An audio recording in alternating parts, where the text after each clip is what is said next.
学员，他的年资比我们年轻，对不对？哎，要去讲很会听的，应该是大佬去做的呢。但是我讲，我这些人假老伪老，我要的永远跟他一样。好，我废话不多说，今天呢，我们的讲师是谁啊？他还有我们有没有去注意到他今天要跟我们分享的讲题叫什么？天命灵师的什么？为什么他要讲这个？天命灵师的印证啊，我不可以把他的内容讲光，不然他会恨我。来，那我们就以热烈的掌声欢迎我们的教官部长为我们今天的晚会做个序幕拉开的。好，大众请起立。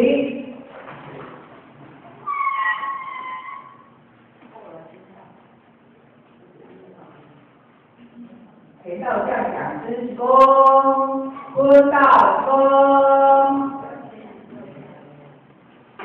讲师好。我刚讲过，因为花了时间。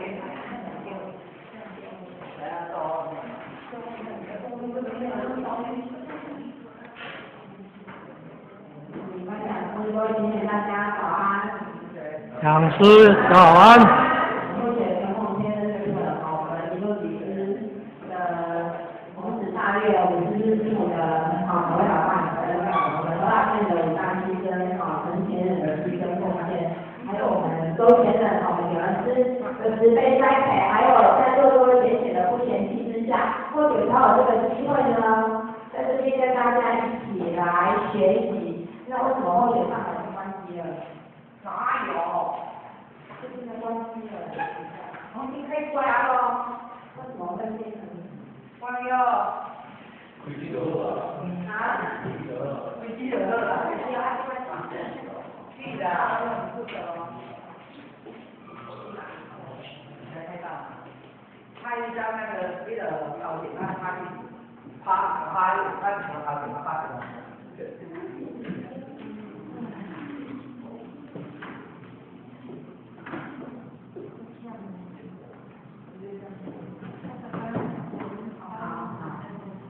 那而且今天要来这边跟大家一起来互相来研究的题目呢，叫做天命灵师的印证。那在刚刚应该那个我们的技术前有给大家那种感觉比较轻松的那个气氛，对不对？那我们国语学班本来就是属于刚有看到那个问题为什么有国语台语的分裂它是台语就是比较年轻化的，那当然是那种上课的气氛是比较轻松的，所以我们刚刚进入前面就带给大家很轻松愉快的心情。好，那最后面的主题呢，听起来好像有点严肃，可是大家还是用抱着那种比较轻松愉快的那种心情来一起来研究这个主题。那为什么会找这个主题？最主要的目的就是说要印证说，我们常常说天命我们的道很尊贵。那道的尊贵在哪里？就是天命。好，所以我们的道不是，要说半路出现了民国几年突然在台湾就出现了南宫特半路杀出来的天音绝对不是这样，我们是有道统的，代代的名师的传承下来的。好，所以我们各位浅相信每一位浅在座的所有求道的过程应该都是非常的顺利，非常的简单。那可是在这个简单容易的背后，其实有很多累世的因缘，累世的善因缘，我们才能够得到这么殊胜的道。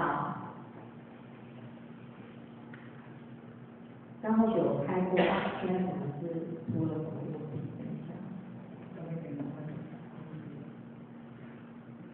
好，所以说，其实在我们修办道的过程当中，我们常常会听到其他的道场有一些有一些印证道德书证的一些显化奇迹都好，我们应该都有听过。好，那些呢，我们都只是听说，我们并没有办法去仔细说，去有接触到还是什么。可是呢，各位学姐回忆一下我们的义和圣堂，有发生了哪些事？其实很多例证，像当初那个澎湖的徐悲山，他坐救护车来求道，好，他就经过一个求道的仪式，他在来台中荣总医院被判死刑的时候，就说我就科技为师。台中荣总顶尖的医生很多，科技那个什么仪器的那个非常的精细的仪器，就是好的辅助，都包括医生都没有办法处理他那个就是那个状况，等于说有单系啊，所以医院判死刑。那为什么来到我们义和圣堂？他只是经过那个求道的仪式，就像各位学姐你们求道的仪式一样，是一模一样的。凭什么光经过那个求道仪式，他当场就清醒过来了？没有医疗的动作在他身上做什么医疗动作？没有，就只有经过那个求道仪式而已。各位学姐，凭什么？各位学姐凭什么？凭什么？天命的殊胜。因为我们今天看得到，我们常常讲呢。万一你那个包包拿起来给林伟说，我就直接那个，Hello， 那个导演可以坐到前面来。好，那边好位置，好，所以说他只是经过求道的仪式而已哦，就请过来了，在场很多的学姐参与其中，那或许也是其中一位，所以各位学姐，这个就是事实，就是摆在眼前，事实摆在眼前那这样怎么解释？怎么解释？没有对他做任何的医疗动作，可是他就是清醒过来，完全清醒过来了。他在医院的时候已经昏迷，然后整个人就是已经昏迷了，而且来到现场的时候，他的嘴唇是已经呈现那种黑紫色的，然后脸色不是苍白，而是已经像那种紫白色的，很难看的脸色，然后就这样经过一个求道仪式，各位浅显。命殊不殊胜，真的很殊胜，这个是事实，就是摆在眼前的。还有我们来讲，这个是我们讲说现在是看三草普渡，三草普渡不是我们人在讲的，它是一个天时地运，好，被分成人草。那我们来讲天草，天草有什么？我们那里是高雄的空军官校里面的那个土地公，然后义和圣堂求道的这个部分，这个就是替天神求道。来到佛场求道之后，他也是跟各位一样，经过那个求道仪式之后，他当下，因为他是替天神，他替天神要求道要等多久？等了大概1年左右。然后这1年当中，当然就是他的有缘人，他的那个就是我们的校友当中的李定禅师是他的有缘人，然后他必须要帮这个土地公做很多功德，好，还有功德费，功德费是替天神求道的功德费是黄金10两，各位浅显，你们求道的功德费是多少？200块，很便宜，对不对？很简单，所以我们现在最容易得到的三场里面最容易得到的就是人。那我们为什么会这么容易得到？因为我们这个累世修了很多的善因缘，累积很深厚的佛缘，所以各位浅显，真的不要小看你们今天我们今天大家共聚一场，坐在这个佛场里面这样的因缘。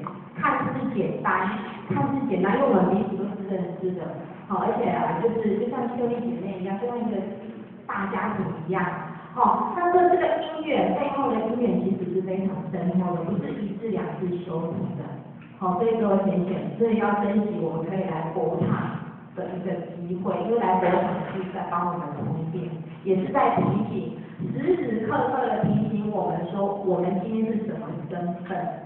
我们今天是什么身份？我们今天求道之后，我们就是什么身份呢？白雅修道士的身份。是弥勒祖师的眷属，他是我们的祖师爷，是济公活佛的徒弟，是我们老母娘的小孩，可以这么说。好，所以同为一母之子，一师之徒，对这样的姻缘有没有难得？真的很难得呢。所以各位学姐，相信你们来佛堂应该都会觉得，就是有一份的亲切感。为什么？因为我们回娘家。已经结婚的太太们，喜不喜欢回娘家？很喜欢回娘家。好，昨天还有人说回家就是吃到饱，很幸福。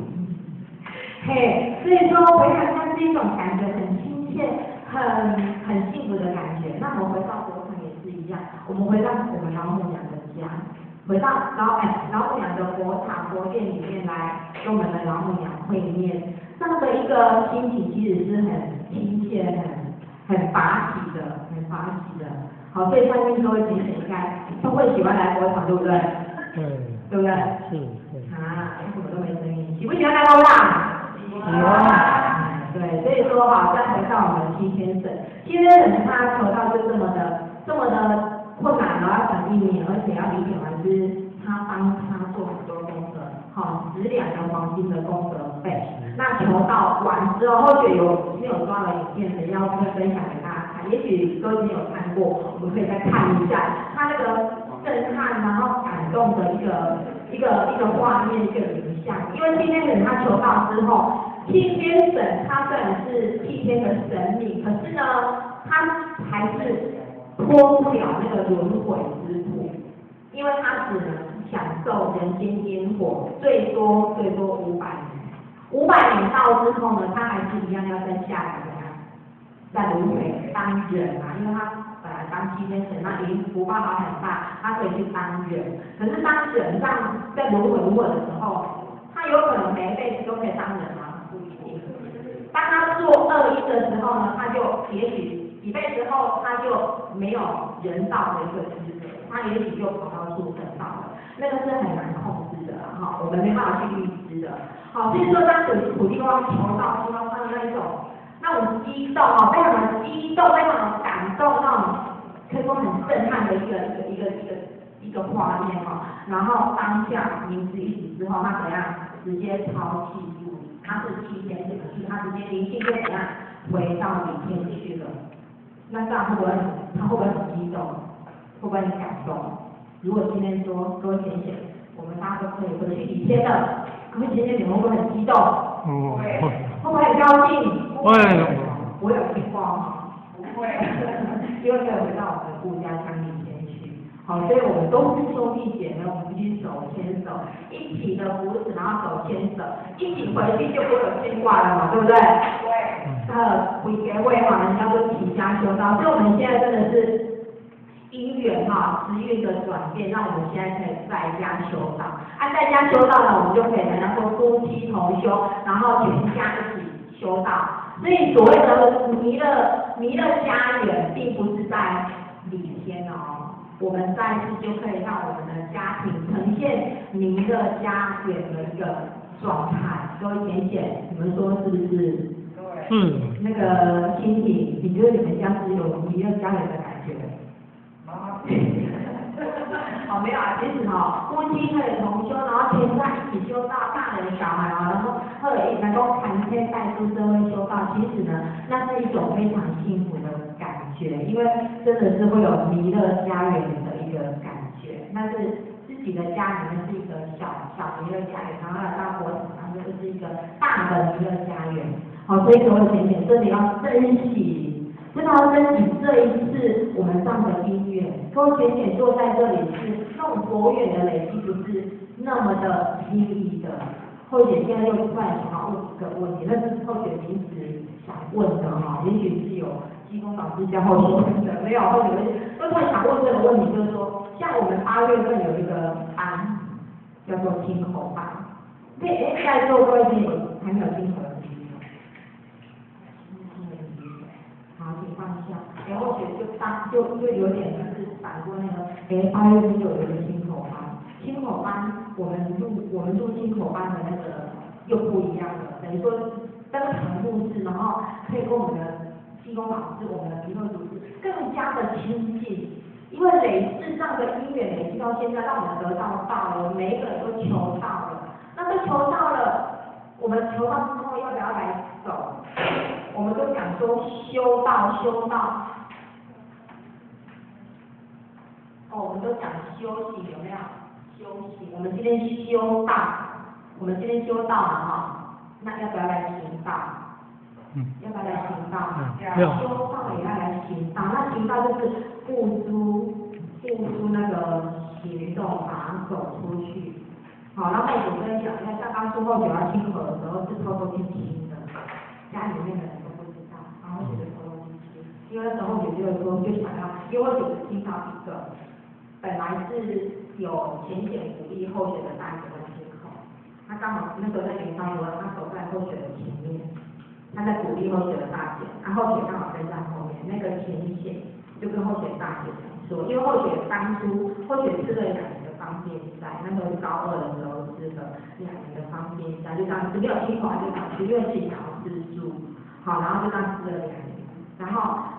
心里面一直觉得说，我就这样吃素就好，而且我也没有做坏事哈，我心地还算善良，也不会害人，就是不会做坏事，觉得我算善良，我也不会去害人啊，然后我就这样吃就好了。我觉得就顺其自然嘛，为什么一定？因为都会听到在传统里面都听到简简在鼓励谁要亲口嘛，那其实候选不是会被鼓励的那一种，因为在那个年代候选算年轻，还是觉得那时候因为太年轻了，比较不敢说要候选亲口。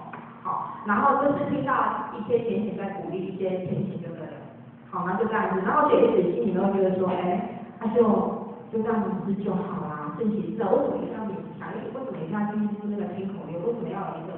就好像说一定要有那个仪式嘛，不一定嘛，我心地善良，然后我这样吃就好了。或者一直都是这个心态，这也吃了2年嘛，然后或者是自愿性的吃啊，所以就觉得说我就是这样吃就好了。那就会听到那个浅显在前面跟大家鼓励说，有亲口立亲口愿跟没有立亲口愿的差别，就是说，你有立亲口愿的呢，你的祖先，假如说你有祖先在，假设啦，在地狱里面受苦的话，因为我们有累世很多的祖先嘛，假如他没有求到，因为只要没有求，不是说他做坏事就到地狱，也不一定是这样，是他没有求到嘛。那没有得到，他就去地狱里面受一些，就是比如说他刚好有做一些不好的事情，会做一些处罚什么，还是说他在等着要替自己嘛哈，也要大什么的等待啊什么啊，不一定说他受刑罚，也不一定是这么说，就在地狱里面还没有离开那个地狱那个地方，还没有替钻水色来，然后你的祖先只要他后世的子孙有亲口立那个愿，因为那个愿是一样，就像我们学校的文凭。它是一个凭证，就像我们求道是要经过那个求道仪式，把我们的名字写在龙天两上面，那也是一个凭证。那我们今天立那个愿，因为最后班结束之后会有一张6本，那个是亲口愿的一个凭证。好，有那个凭证，你有入地亲口愿的祖先可以拿着一朵白色的莲花，然后去地藏古佛那边听经。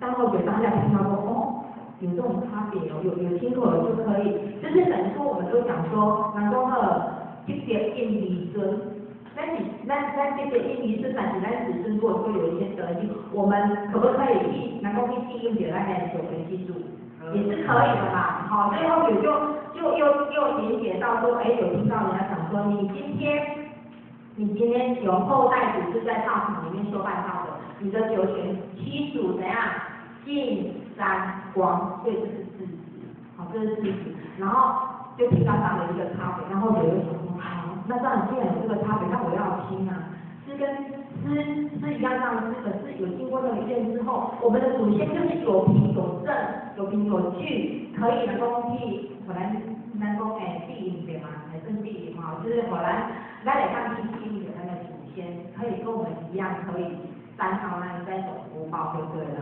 好，所以当下后就说，既然有差别，那我都吃2年了，那我就也要入亲口愿，就是这样亲口的。那一开始因为父母就会反对，家里面的人在不是很了解的情况下会反对，可是那时候或许是偷偷去亲，爱了后家里面的人知道了，看也没怎样啊。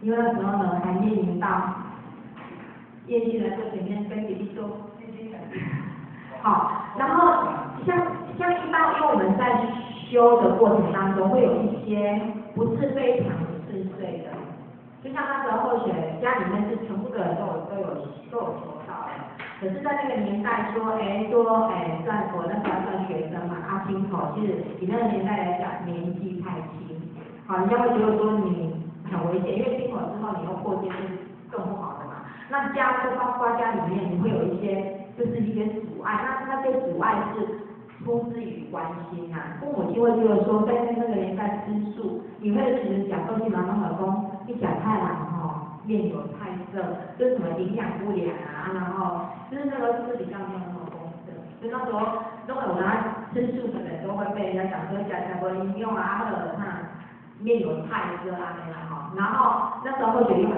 瘦哦，42公斤而已，好，然后父母亲就站在那种关心的为出发点的一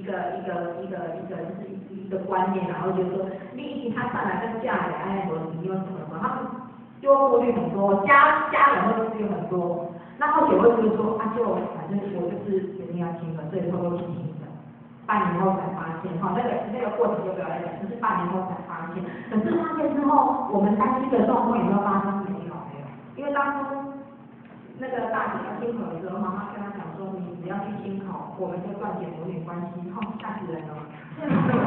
后姐根本不敢讲，她就让大姐就不敢去亲了，因为妈妈直接跟她讲嘛，我是在旁边听到了，我就两人去亲，就偷偷去亲，然后当然一直担心，还没有被发现这个过程当中，一直担心被妈妈发现了，她会不会真的跟我脱离母女关系？其实不会，然后就这样子发现也不会怎样。其实那个过程修道的过程，包括我们在亲口的过程，真的会有一些状况。可是当我们去突破跨过去之后，就怎样？就没了。我们也许很多的顾虑，包括家人的顾虑，都是多余的，真的是这样子哦。所以各位姐妹希望能够刚好那7月刚好8月有一个亲口班，然后把会学的经验跟大家分享。好，然后可以就是大家也可以去思考一下，其实亲口它是一个过程，那也是可以让我们真的就是就是跟我们的弥勒祖师、我们的济公老师、我们的老母娘是更加的亲近。那当你亲口之后，会有很多的三因缘来扶持着我们大家。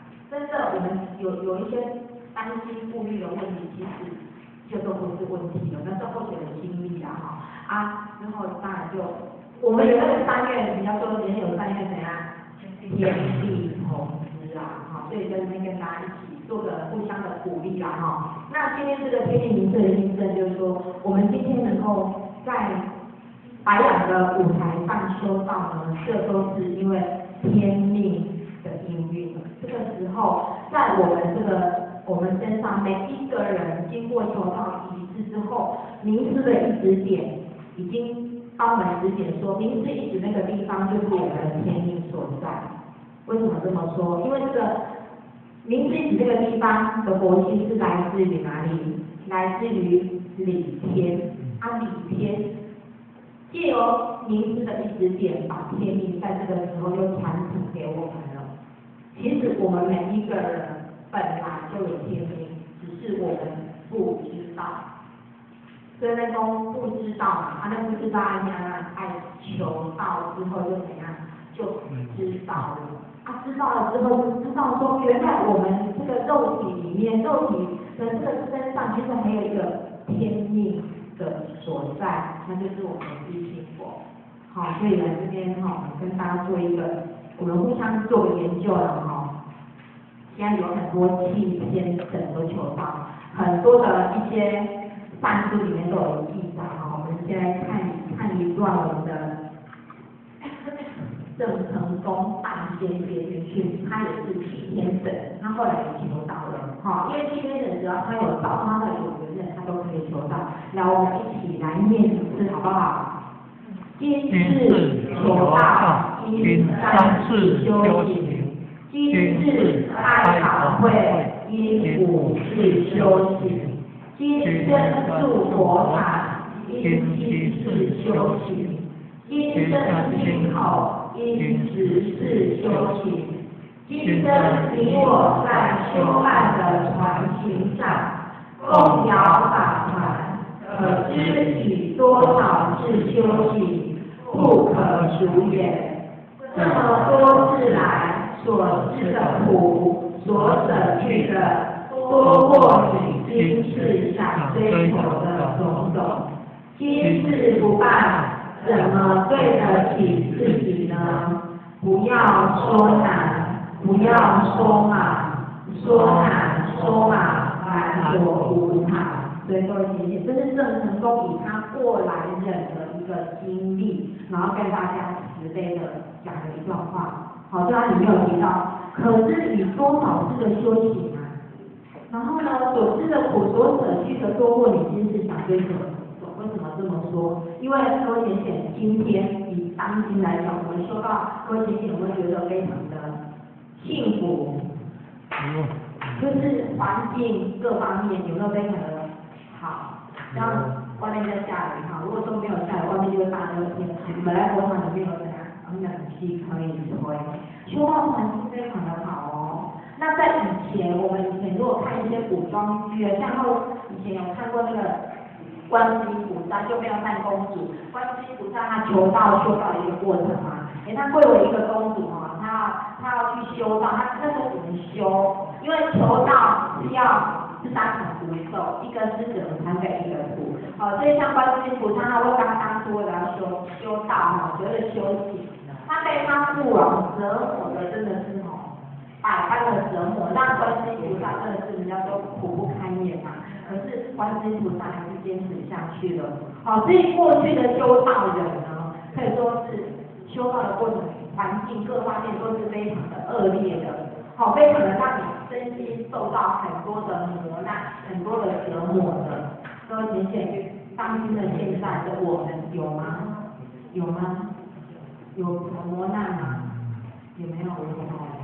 所以才说过去的修道人是很辛苦的，身心的劳累各方面都是，包括环境真的都是非常恶劣的。所以我们是经历了累世啊，我们郑成功大仙说不可数也，我们不是吃了多少苦。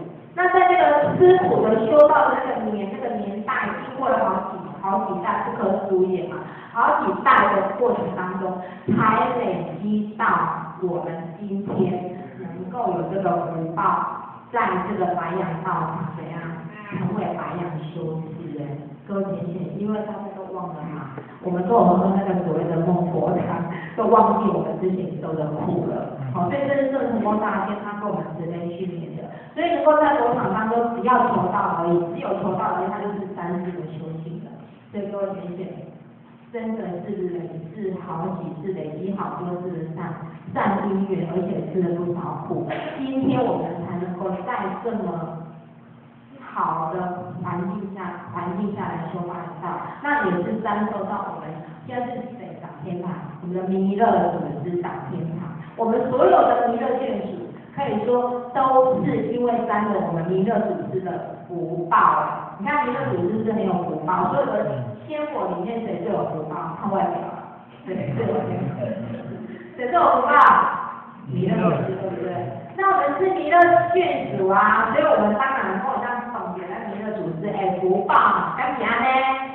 多简写，那当是弥勒眷属，我那也在比较幸福，所以刚刚有说。这大家都很幸福就是要争取我们修办道的这么好的一个环境，这是咱累世修来的所以说郑成功发现这样的训练我们，这样的勉励我们所以说今天呢，佛果为场本体，自知密夫本心。今天佛果为场本体，就这个本体呢，就是我们的本嘛，本就是根本体是不会变的。我们来自于以前的灵性的天命的佛性，会不会改变？不会，灵性断给它是没改变。所以三起的第2宝跟第3宝都不一样，对不对？第1宝有没有一样？当然一样，当然都一样。灵是一指，那是我们佛性的地方，佛性住的地方，来自于天的天命，在那个地方是不变的，所以这就是我们的本体。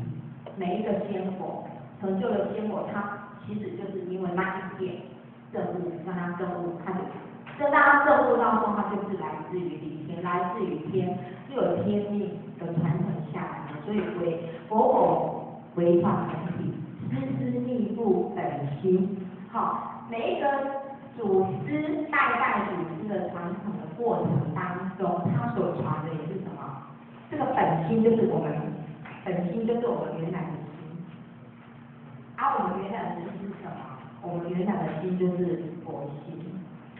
好，原来这个初，所以说，人之初性本善，大家都在讲，人之初性本善。我们本来的那个佛心，本来那个心就是非常善良的，好，就是佛心，本来就是那个佛心。好，所以你看我们在求道的那一天就立了什么？我们立愿啊，求道的命要对我们前心贵在，灵敏上帝好好的一下。我们念的那一段文叫做愿文。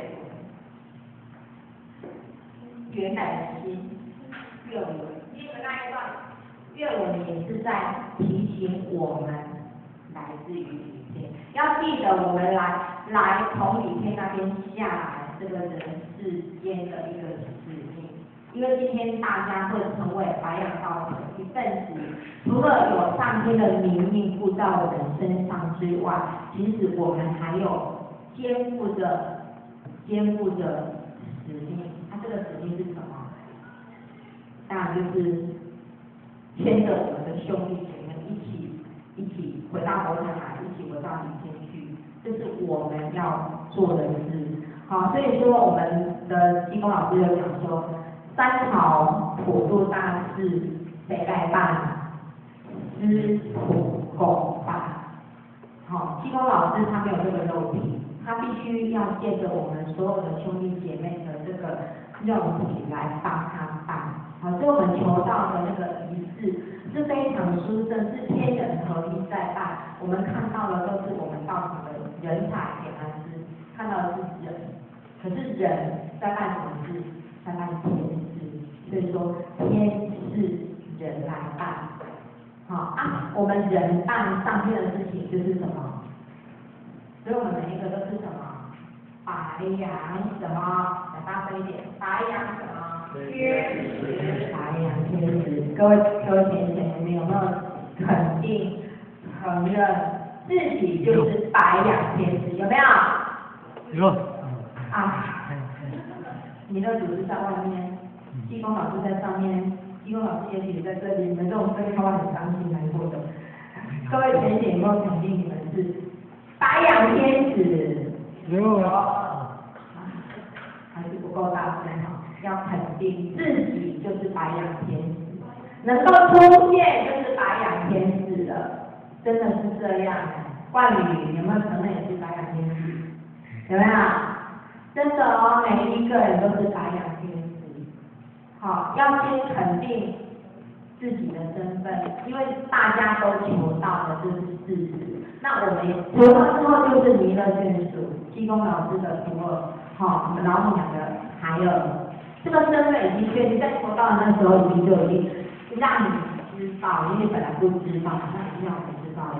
好，所以说师密布本心，每一个组织在组织的团队也都是在让我们知道说，我们这个本心、本来的心、本来的佛心。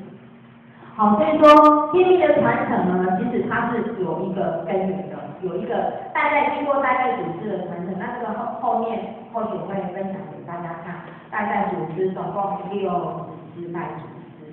好，所以我们今天得到、求得到，是经过代代祖师一直传承下来，然后再传到我们每一个人的身上的，是有传承的，是有天命的道统的传承的。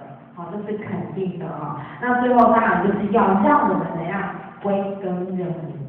我们今天离开了，假设今天大家来到佛场了，像我们第2场的熟立讲师远从台北下来，我要跟大家分享他的那个用药的一些常识，就从台北，然后但最少要开4个小时，昨天风雨又很大，那个下雨不是在下雨，或许不是在下雨，好像是用你很水那整个爆了，真的很恐怖，就是下很大，对不对？然后那个千里迢迢远从台北下来，然后还晕车，很明显他为了什么？为了要跟大家分享，所以今天大家来的是有耳福了，因为可以听到非常专业，然后你在外面听不到的一些专业应用常识，因为应用常识也是大家都很需要的。然后讲的一样哈，也是要很感觉的。哎，对，所以说，其实我们来到广场当中呢，其实你可以得到一些不一样的东西。然后我们的主力讲师啊，丽丽很想跟微信处长呢陪他下，你看。千里迢迢就这么远的下来，那等一下闭班之后要不要回去？要回去嘛，对不对？千里迢迢要回去。那最后他就是要怎样？回到他家，对不对？是不是？你走再远啊，你出国去玩干嘛？就走再远啊，你最后是要回到家去，因为那是你的家，是不是这样子？万宇，你要不要回台北？要嘛。妹妹，你要不要回台北？还是你住在南部跟阿妈在一起？要不要？要不要？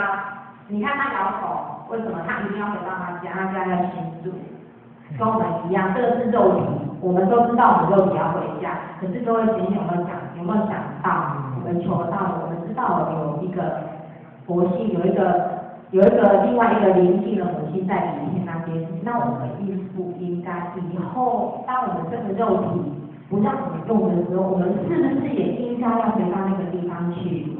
是不是该回家了？是不是？是不是应该要回去那个地方？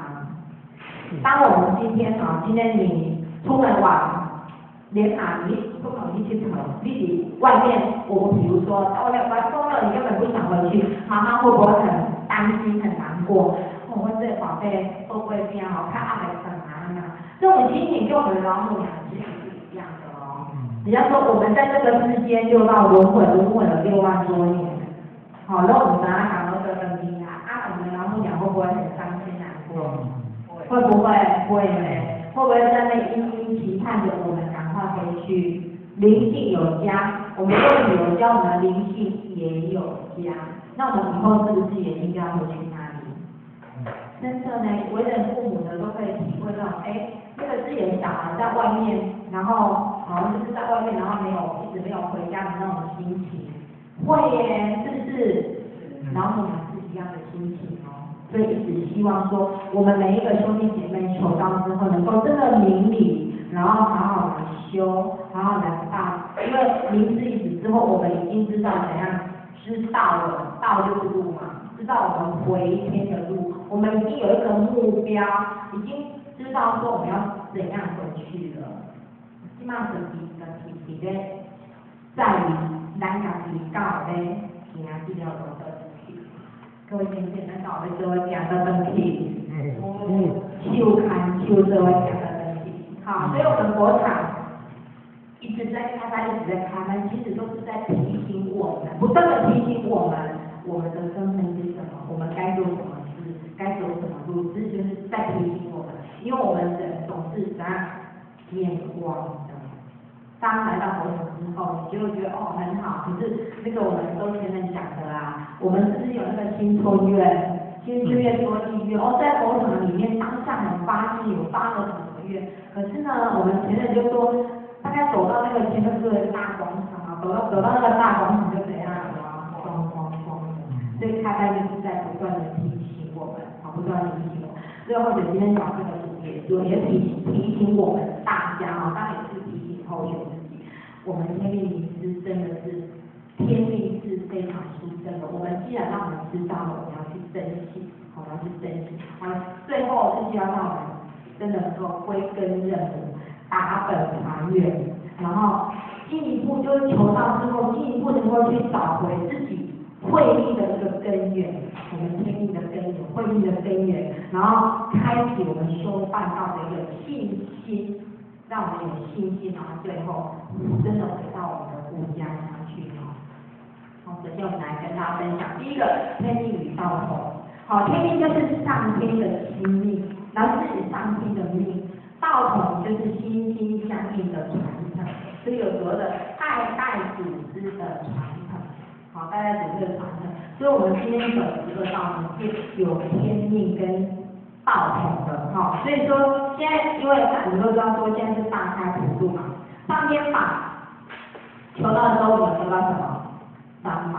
这个三宝可以说是我们求道后的一个护身符。好，那我们今天有这个道可以求，当然也是应时应运。那当然也是我们的师尊师母，然后继承了我们弥勒祖师的一个弘持大愿，然后我们师尊师母领了天命，好，领了天命，然后来担任这三朝普渡的重责大任。好，所以我们师尊师母，好，就是现在三朝的重责大任的一个肩负上一个重责大任的一个师尊啊，所以我们才会讲说。三朝普渡到底是谁来办？他需要我们帮他办，所以才会讲说师徒共办，好，师徒共办，好，所以说我们今天在台湾，我们能够得到这个道，也是因为就是前人辈，当然有我们弥勒祖师，然后我们师尊师母，然后再来我们的那个何老前人的武大西真，他从大陆在大陆的时候，把道从大陆传过来我们。台湾这个地方，他的武大西征，然后我们才有今天的道可以求，然后又经过我们前人啊典传师的慈悲的护持，他们辛苦的付出。各位姐姐，我们有些道场在比较落后的国家开荒，像有听到的就是像越南有些比较乡下的地方，那个典传师前他们是去开荒，会说非常的困难，真的很辛苦。我说去哪里？办到他们是要骑机车，然后就到那种颠簸的路上骑到那边是已经让第二天2进来，然后还有说上厕所，就像我们以前说那个听沈讲师讲的那个以前，就像我们大概是50-60年前的台湾，上厕所不是有那个门哦，不是，它就是底下可以要冰河边会冷被帮，那你就是站上去，你要没有胆量哦。要跨上去嘛，就在那个海洋冰槽，然后就直接那个东西就直接在掉在河里面，让它自己流走。那所有的他们的人就是也是同样吃喝拉撒，就是那个河边就对了，全部就在那边。然后说女生要上厕所不能就上女生要上厕所拿雨伞，因为会打。男生就是这样子的，各位现在很难想象我们5-60年前也许就这样吧。好，所以说办道非常的辛苦，好，非常的辛苦啊。所以说我们今天这个环境真的是，所以人家都说怎样，台湾是蓬莱仙岛，每次像那个这次的台风，各位前有没有感受到？那个台风每次后续看一些气象报道或网络新闻，看着都觉得好恐怖啊！就还在报道的时候还没有进来，就觉得很恐怖怎么这么可怕？就是说，只要你发了就怎么这么可怕这样子？可是每次我们这里以我们这里来讲当然台湾那边很严重，可是以我们这里来讲怎样？就觉得说，没什么事，而且感觉不像台风。说每次都是台湾已经过去后才开始下雨，就像最近这几天这1-2天都下很大的雨，那只是下雨而已。就会觉得说什么有点那个叫什么雷声大，然后雨水就是少这样子的意思。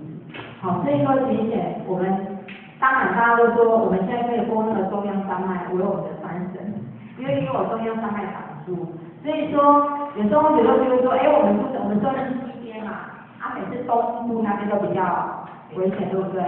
那经过中央山脉的阻隔，所以我们西边这边是不是就比较没事？有时候根本就能够无风无雨的，都不像台风台风假大家都觉得说什么去的赶慢可是呢，我会有想要说，人家我们都说要到西方极乐世界，所以我们说在西边的比较幸福，因为西方只有世界，西方极乐世界，所以我们每次都会想到西方。如果以台湾来讲，我们住在西边的是不是比较幸福？是比较无灾无难？